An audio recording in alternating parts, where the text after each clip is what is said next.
This is the ZMAR Podcast. Elite Benefits of America helps small and mid-sized companies with their health insurance programs. And now, your host, Butch ZMAR.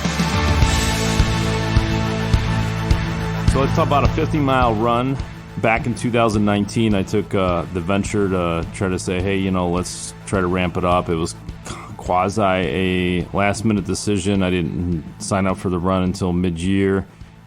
There was like 3 spots left. I got lucky to get in there because it usually gets full. I think it's because people, canceled their request to be on the run. The training, right? So I trained all the time. It was probably 6 to 7 days a week. I probably still didn't do all the running that I should have, but I had a running buddy, and then we also cross-trained. We did cycling. We did some other weightlifting activities. We did different type of runs. We did trail runs, a lot of hill runs, and then we did long runs and short runs, and just the constant pressure of trying to get to 50 miles, including, I think it was May when we did it. Maybe it was into early June of 2019 that we ventured out to try. We were actually trying to hit our first 50, and then the day of, we're like, well, let's just do 40. And then we end up finishing at like 1 o'clock in the morning at 32 miles. And the pace was fine. So we started later in the day because the storm was coming in the next day. So we just rearranged the schedules to make it work.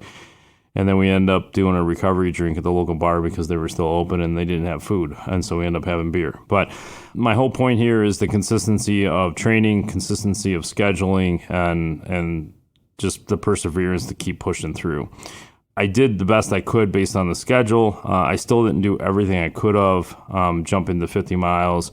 And this is not even running a marathon the year before. So it was kind of like in January, I set out and said I was going to do 50 miles this year. I didn't know when, so I just started training.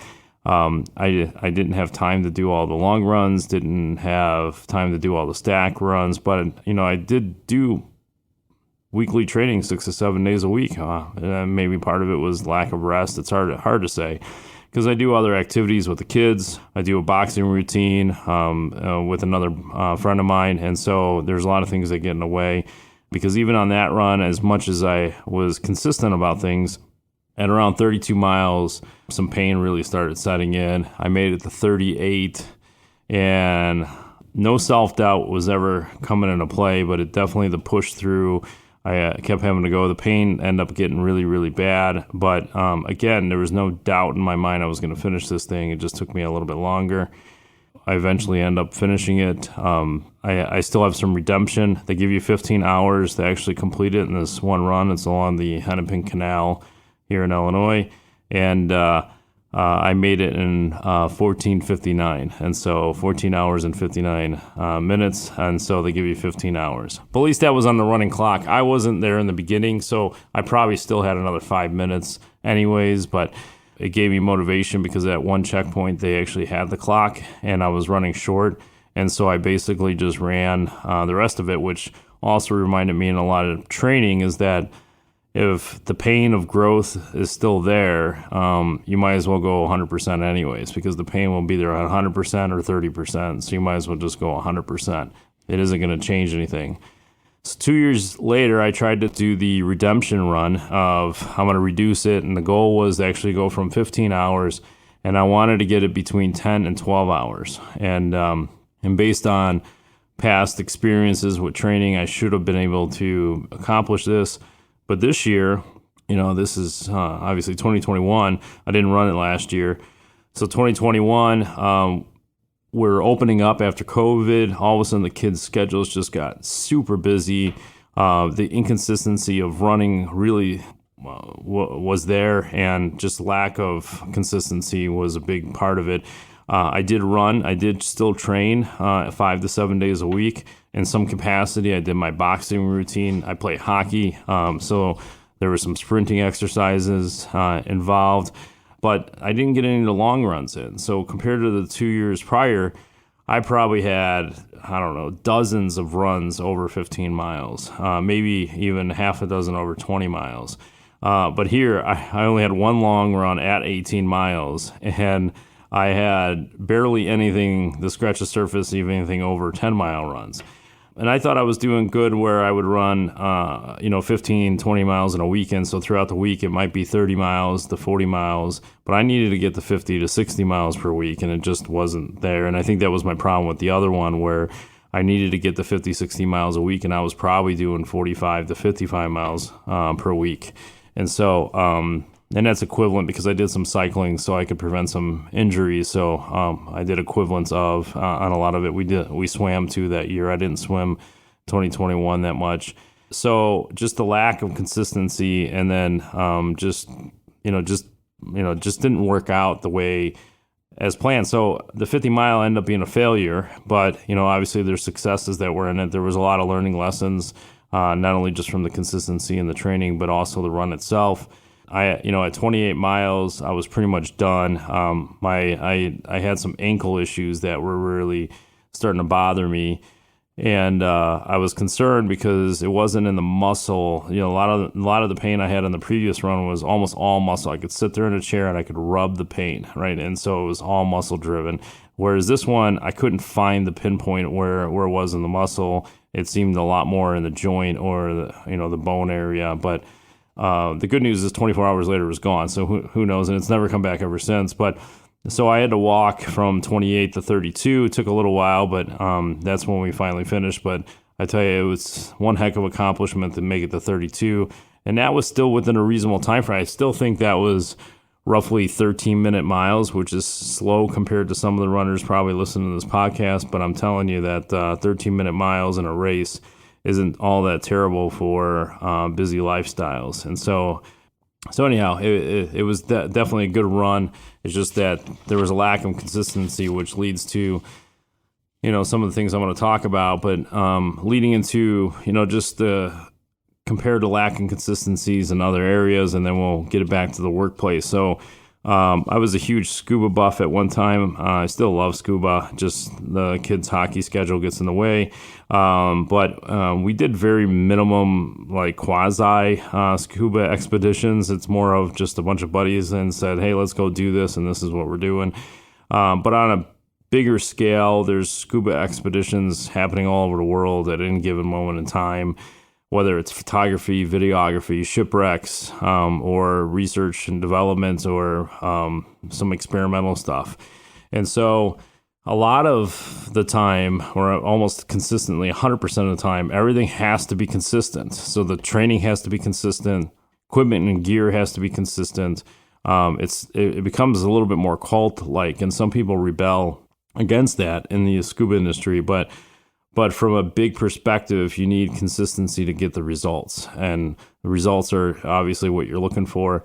There are some expeditions that get blown out along the way, and that's okay. But in order to get to the end result of where you're trying to go, or at least get enough data to keep moving forward, or come back and reschedule the whole expedition, is you have to have some element of consistency to get the results. Otherwise, you can't track the data.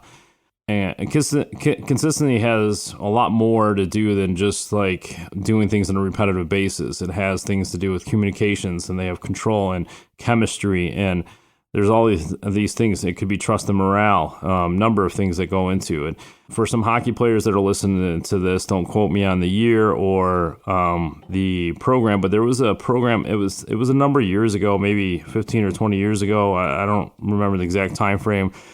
That the NHL thought that they would cherry pick the NHL league and throw them overseas for, it was like a tournament or something, playing overseas, and they thought they'd cherry pick all these best players, the ones with the best stats, put them together in a room and say, here you go, we're going to go play, these, countries overseas. We're going to do it for fun. It was in the off season. A whole bunch of players were all game for it. It was a lot of fun for them. But what they found out was, because there was no practice, they just showed up because they thought, hey, these are the cream of the crop, and we're going to be able to just knock it out. And they didn't win much at all. And there was a lot of inconsistencies. There was lack of training between all of them, even though they were the best of the best. There wasn't chemistry between them. And so it just it produced a lack of consistency in the end. And so therefore they didn't have the results. And so even in business, if we move back to business, that, when we look at sales, usually lack of sales or usually lack of consistency of effort, and effort is just part of it. And so you have this ebb and flow of sales goes up and down in any business, especially small and medium-sized companies. And so the lack of consistency really changes the results. It's just a lot of things that we already discussed at this point. What's the end failure, right? You end up quitting, but there's no repercussions. You change gears or cancel or reschedule, or whatever it might be. It's very minimal repercussions. The problem that we have in the workplace is when we start dealing with employees and things start becoming inconsistent. So even if you look at, obviously our industry needs to look in the mirror and have that reflection back on us, and even internally to a lot of insurance agencies out there, is that there's no consistency between account managers, and that's just status quo. That's not me trying to finger point and bash the competition. I'm just saying this is traditional for most agencies. There are agencies that are doing a better job. So if they're listening to this, I'm not trying to call you and put you in that category. I'm just saying that there's a lack in consistency. So when it comes to servicing, sometimes a department head or even the producer or salesperson that's in charge of their team, or just team manager or whatever you want to call it, they can't track some of this. So they can't produce the same results over and over again. And so when account managers become complacent, or they don't have enough knowledge for something, or they're on PTO or vacation or sick time, I mean, the list goes long. How does somebody really step in and help? They could wing it, but there's no consistency in winging it. And so we need to have consistency so you have the right results so people could stick around. And again, this is for any business, not just the broker community. But also, leading into why I'm bringing all this up is that a lot of small and mid-sized companies are inconsistent with their HR. And so they're hiring, they're firing, the terminations, the compliances, the fringe benefit offering. Sometimes they're all over the map. We have companies that are in the hundreds, and each hire is different. And so the paperwork is different. Some of them are filled out DocuSign. Some are filled out handwritten. Some are filled out in some other capacity. We try to move into an electronic portal, but somebody wants to do paper. Like, the inconsistency becomes an issue, because not only you can't reproduce the same results to have satisfied and motivated, profitable employees, now all of a sudden you're going to have pockets of like cancer culture where the morale is low and there's no trust and there's lack of communication, and the list goes on. You got to have some form of consistency. And I tell you, it's super, super hard. Building a standard operating procedure will help with this. In our agency, because we learn along the way, we're not perfect by any means. We do have a standard operating procedure. When certain things occur and the outcome wasn't the way that our expectations or client expectations that were on it, we modify it. So we make rules on it because it costs us too much time, costs us too much money, and the end result wasn't favorable for the client. And so we'll change the way we do things and start building this list so that we have an internal rule. That way we have some type of judgment to go by, or what needs to be done for employers and how we process that. And so it's hard to do and hard to build from scratch. A lot of these bigger companies, they could do it internally and they just rinse and repeat on a lot of stuff. But a lot of these small and mid-sized companies, they're still running into these issues. So there's repercussions to this. That's where I'm headed, where when you have inconsistencies and you have things that are not favorable outcomes on a regular basis, you can't pinpoint it. You can't find the problem in the process in order to make things better. You're going to have issues. They're going to have issues with HR compliance. You're going to have Department of Labor violations. You're going to fly under the radar for a long time. You just need one. You just need one disgruntled employee, and all of a sudden you got an issue.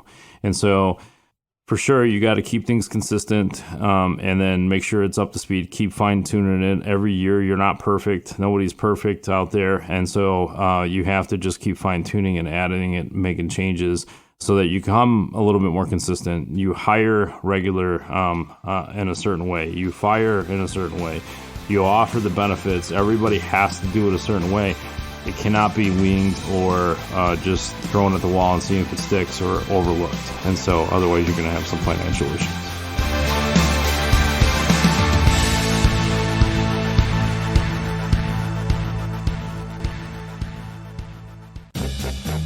Hey gang, ever wonder what it's like to be a small business owner? It's confusing, weird expenses coming out of nowhere, and when you throw in health insurance, forget it. Nobody understands how that works. If you own a business, big or small, it's one of the biggest expenses you have all year long. And yet, we all wait until open enrollment at the end of the year, and then we think to ourselves, next year I'll get a jump on it. And then it's another year of paying way too much. If you're a business owner, big or small, HR representative that wants to impress the boss, give Butch Zemar of Elite Benefits of America a call. Save yourself or your boss thousands or even tens of thousands of dollars a year. Reach out to Butch right now, 708-535-3006, or shoot him an email, butch@elitebenefits.net. And be sure to check out the Zemar podcast. Don't wait till the last minute. Put Butch Zemar to work for you now.